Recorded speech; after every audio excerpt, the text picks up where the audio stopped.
গণ অভ্যুত্থানে একজন কবি লিখেছিলেন যে তোমরা হয়তো যাইবা ভুলে খনি হাসিনার ইতিহাস, সেই মায় রাখবো মনে যে ছুঁইছে পোলার লাশ। কারণ যার সন্তান গিয়েছে, মারা গিয়েছে, শহীদ হয়েছে, যার ভাই, যার পিতা, যার মাতা, যার বোন আহত হয়েছে, এই দেশের জন্য আমরা জানি সবচেয়ে বেশি কষ্টটা তার। এবং গণ অভ্যুত্থানে মানুষ সেই ৩ তারিখে চূড়ান্ত ঘোষণা দিয়েছিল। সেই ঘোষণাটা ছিল ফ্যাসিবাদী ব্যবস্থার বিলোপ এবং একটি নতুন বন্দোবস্ত তৈরি করা। এটা অনেকে ভুলে যায় যে আমরা কেবল শেখ হাসিনার পদত্যাগ ঘোষণা করি নাই, অনেকেই শেখ হাসিনার পদত্যাগ ঘোষণা করেছিল, আরো আগের থেকে ঘোষণা করে আসছিল। কিন্তু আমাদের ঘোষণাটা ছিল শেখ হাসিনার পতন এবং এই যে ফ্যাসিবাদী ব্যবস্থা, যেই ব্যবস্থার মধ্যে দিয়ে এই গুম, খুন, গণহত্যা এবং অর্থনৈতিক লুটপাট, দুর্নীতি হয়েছে, এই পুরো রাষ্ট্র কাঠামোটার পরিবর্তন, এমন একটা বন্দোবস্ত তৈরি করা যেখানে ফ্যাসিবাদ এবং স্বৈরতন্ত্র, স্বৈরাচার আর কখনোই ফিরে আসতে পারবে না। কিন্তু কারো কারো দাবি ছিল শুধু শেখ হাসিনার পদত্যাগ এবং সেই পদে নিজেদেরকে আসীন করা। আজকে তারা সেই ক্ষমতায় আসীন আছে। ফলে এক দফার আংশিক দাবি অর্জিত হয়েছে, পুরোটা দাবি অর্জিত হয়নি। এবং এই পুরোটা দাবি অর্জিত না হওয়ার পিছনে দুঃখজনকভাবে যারা আমাদের সেই সময় সাথে ছিল তারাই সবচেয়ে বেশি বিরোধিতা করেছে।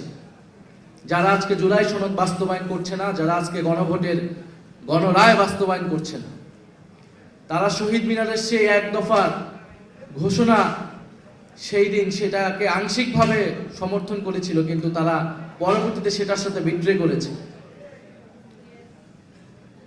যদি এক দফা সম্পূর্ণভাবে অর্জিত হতো, সম্পূর্ণভাবে বাস্তবায়িত হতো, তাহলে আজকে 2 বছর পরে এসে কিশোর আলিফের চোখ যেত না। আজকে পুলিশ আবার দলীয়করণ হতো না, আজকে আমলাতন্ত্র আবার দলীয়করণ হতো না, আজকে আবারও চাঁদাবাজি, দুর্নীতি, সন্ত্রাসে সারা দেশ ছেয়ে যেত না। আমরা দেখছি মানুষের চুলায় এখন গ্যাস নাই, গ্রামে গ্রামে বিদ্যুৎ নাই, ঘরে ঘরে কোনো চাকরি নাই, দেশে একটা নতুন হাহাকার দেখতে পাচ্ছি। জুলাই সনদ বাস্তবায়িত হয় নাই, শহীদ পরিবাররা তাদের বিচার পায় নাই, আহত যোদ্ধারা পুনর্বাসিত হয় নাই। অর্থাৎ দেশের কোনো পরিবর্তনই হয় নাই। পরিবর্তন একটাই হয়েছে, যারা লন্ডনে ছিল তারা এখন প্রধানমন্ত্রীর পদে এসেছে, ক্ষমতায় আসীন হয়েছে এবং অন্তর্বর্তী সরকার সময় যতটুকু কাজ যাতে না হয় সেটার জন্য তারা সেই সময় সর্বাত্মকভাবে কাজ করেছে। রাস্তাঘাটে আন্দোলন আপনারা দেখেছেন সেই সময়, এখন কোনো আন্দোলন কিন্তু নাই, সেই কথিত আন্দোলন নাই। আন্দোলন আছে এবং আন্দোলন আসছে, সেটা জনগণের আন্দোলন। সেই আন্দোলনকে ফেস করতে হবে এই সরকারে।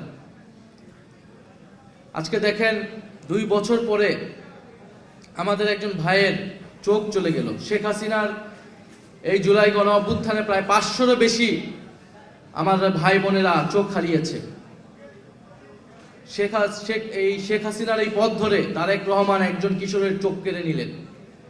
আমরা গুনতেছি যে তিনি কতটুক যেতে পারেন এবং কোথায় গিয়ে থামবেন, সেটা তাকেই ঠিক করতে হবে।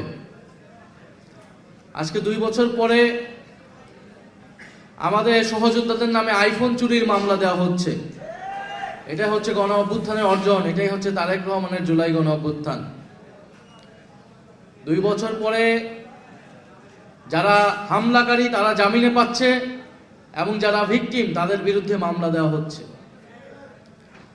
আমরা বলবো যে এই সরকার, বর্তমান প্রধানমন্ত্রী তারেক রহমান এক ভয়ঙ্কর খেলায় মেতেছেন। উনি এখনো বুঝতেই পারছেন না দেশের কি পরিবর্তন হয়েছে। উনি দেশে সেটা বলেছিলেন যে অনেক পরিবর্তন হয়ে গিয়েছে। পরিবর্তনটা তো এই দেশের তরুণদের মননে মগজে হয়েছে, এটা নিয়ে এখনো বুঝতেই পারেন নাই।